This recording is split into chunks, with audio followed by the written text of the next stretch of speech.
President Trump took the podium after the NATO meeting in Brussels about 2 hours ago. While he said a lot, the president of France says it wasn't all true. He says NATO allies have not agreed to boost defense spending beyond 2% of gross domestic product, which our president claimed. Take a listen to what else President Trump said. I think we're going to be ultimately treated fairly on trade. We'll see what happens. But I can tell you that NATO now is really a fine-tuned machine. People are paying money that they never paid before. They're happy to do it. And the United States is being treated much more fairly. Despite what the president has said in the past, this morning he says the U.S. is indeed committed to NATO, and France's president said Trump never threatened to withdraw from NATO. We do want to switch gears and check in with meteorologist Marty Caniglio to see how things are looking on this Thursday. Are we going to see any cooler temperatures today, Marty? Yes, closer to average, which is still in the upper 80s, still very warm, but there's a bit of a breeze this morning. For folks who've been out and about already this morning, you can feel a slight change in the air. In fact, things look a little bit better as well. Live from Lookout Mountain this morning, it's not as hazy as it's been the last couple of days. Good looking sunrise we have going here. It's coloring the Flatirons with a bit of an alpenglow here this morning. Air quality is better, moderate visibility, no ozone advisories today. Pretty gusty wind at times going over 20 miles per hour in parts of the metro area as we hold in the mid to upper 60s right now. Allergens, not bad, moderate for trees and weeds. We have a few showers going here and there, the heaviest of which are well to our north, but storms will reform during the day today,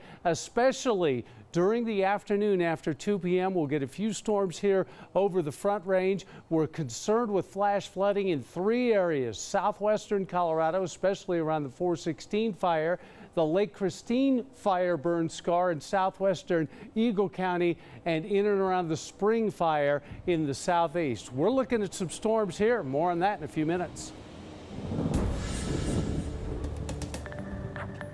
Thank you, Marty. As we take a live look at our drive, Sky 9 currently up over our morning commute. We are looking at great driving conditions around most of the Denver metro area. No major issues, probably just a little bit of sun glare to contend with. A look street side will also show you a very similar story. This is a look at I-25 in Bellevue. The drive through the Tech Center running very smoothly. 14 minutes is what it's going to take you to travel from the Tech Center into downtown on northbound I-25. As you are headed southbound, also a 14-minute drive, speeds up over the speed limit. That's okay. 68 miles per hour, not too bad. This is a look metro-wide. We've got a lot of green, no major accidents out there for you this morning. We'll have another look at a few more drive times coming up in just a few minutes. All right, Becky, thank you much for that. So we talked about President Trump at the NATO summit. Now he is headed to London, where he will have tea with Queen Elizabeth before having a discussion with Prime Minister Theresa May. And that talk could be a bit awkward. Before leaving Brussels, President Trump said it is, quote, up to the people to determine if May should stay in power. He also complimented Boris Johnson, the former foreign secretary who resigned recently, who wrote a dramatic resignation letter on Monday saying the Brexit dream is dying under Theresa May's leadership. In this country, Special Counsel Robert Mueller asked a federal judge for 100 blank subpoenas. That is on top of the 150 he has already requested. They are so he can compel people to testify against Paul Manafort, a former Trump campaign chairman. The trial is set to start in 2 weeks for Manafort. He is facing several charges, including tax evasion, bank fraud, and not reporting foreign bank accounts. He has pleaded not guilty. Republican Walker Stapleton just picked a running mate for the Colorado governor's race. He chose Lang Saez, a state representative from Arvada who was appointed to a vacant House seat in 2015. He won re-election the next year. Saez is also up for re-election this year, but now has to drop out of that race. Saez is a retired Navy pilot and Top Gun instructor. He's also a pilot for FedEx. Democratic candidate Jared Polis announced his running mate earlier this month. He picked former state representative Diana Primavera. Porter Hospital's transplant program collapsed without much warning, forcing hundreds of patients to find a new hospital that can save their lives. Porter says they had to shut down the transplant program because they don't have enough staff to run it. The hospital says it's not because of a recent scandal where some of their equipment wasn't sterilized properly. Presbyterian St. Luke's says it's taken in 50 of Porter's transplant patients and is trying to move them along in their program just as quickly as possible. It is 4 minutes after 6 right now. You might want to pack a construction hat the next time you head to the airport. Crews are now revamping the Great Hall at DIA's, and it's where you'll find shops and restaurants, but some of them are now closed. 9 News reporter Sonia Gutierrez is at the airport this morning. Sonia, Panda Express closed, but hey, it's worth it, right? Well, DIA, and I think I'm safe to say that everyone else using it sure hope so.